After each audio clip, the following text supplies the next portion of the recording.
Welcome to your daily dose of Sunday School, episode 122. We're on chapter 10, final chapter of Reason to Believe, entitled, When You're Dead, There Is No More. So this is all about proving, if we can, that there's a life after death to the skeptic who says you just die and you turn into worm food and there's nothing more after that. First question that R.C. Sproul looks at is, does nature teach that there is life after death? I think, yes, Plato. These are several references from Plato trying to demonstrate from that nature hints at a life after death. Of course, what we're saying is that the God who created nature was giving us reason to believe in life after death. So for one thing, there are the seasons. I mean, imagine that you lived through, like, you're Adam and Eve, you lived through the first winter ever. You would be saying, this is the end, everything has died, we're just about to be finished.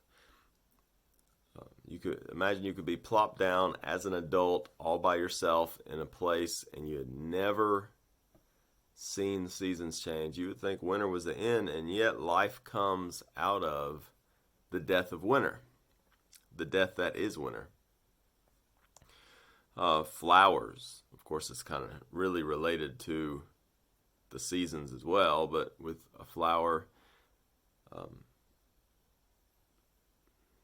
you can see it crumple, fall off, and turn into fruit.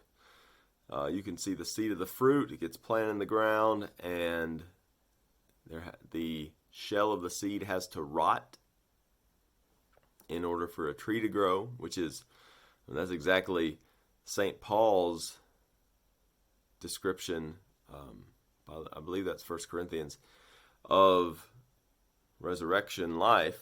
Put the seed in the ground, and then and new life comes out of it.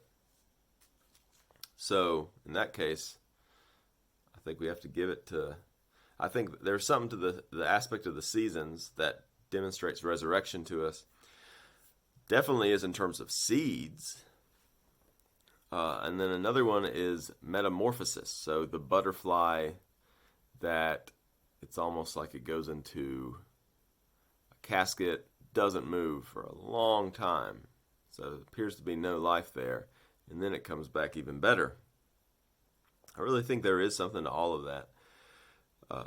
Richard Wurmbrand, he quotes Christian under communist oppression, like uneducated Christians who you wouldn't think would be able to be apologists at all, but God gave them boldness and God gave them wisdom, and their argument was, like, we come to the end of our life, we've gained all this wisdom, and thinking that there was no purpose for this wisdom once we've come to the end of our life it's like a baby in the womb, got no use for his arms and legs, and thinking, well, this stuff is just purposeless. It doesn't realize there's a world coming where arms and legs are super useful.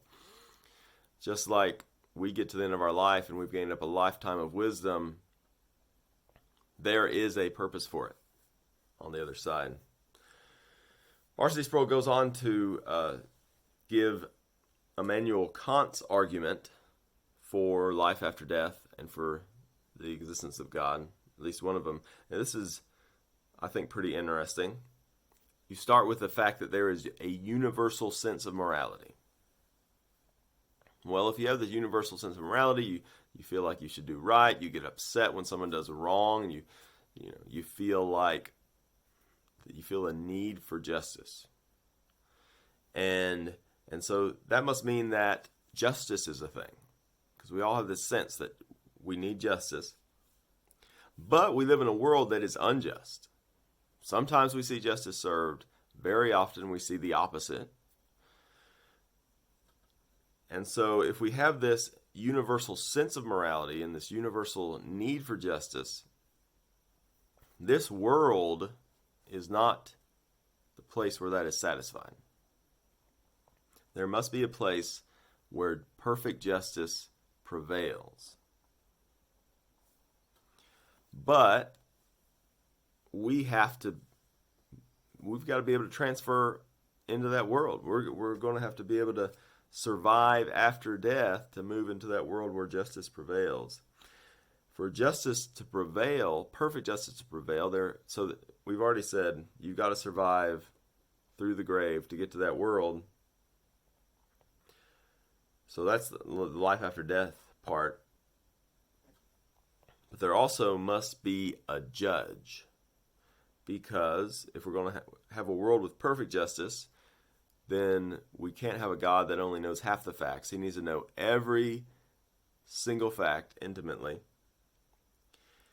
And he needs to be omnipotent, because if there was any competing powers with him, then maybe he would fail to carry out justice, and then this longing we have for a just world would never be fulfilled. I think that's a pretty interesting argument. I think there's something to it. So, ultimately, yes, we take the testimony of Scripture, but it is good, it's encouraging to our faith to realize, well, there are things in this world that confirm what we're trusting from the Scripture. We'll have some more reasons tomorrow.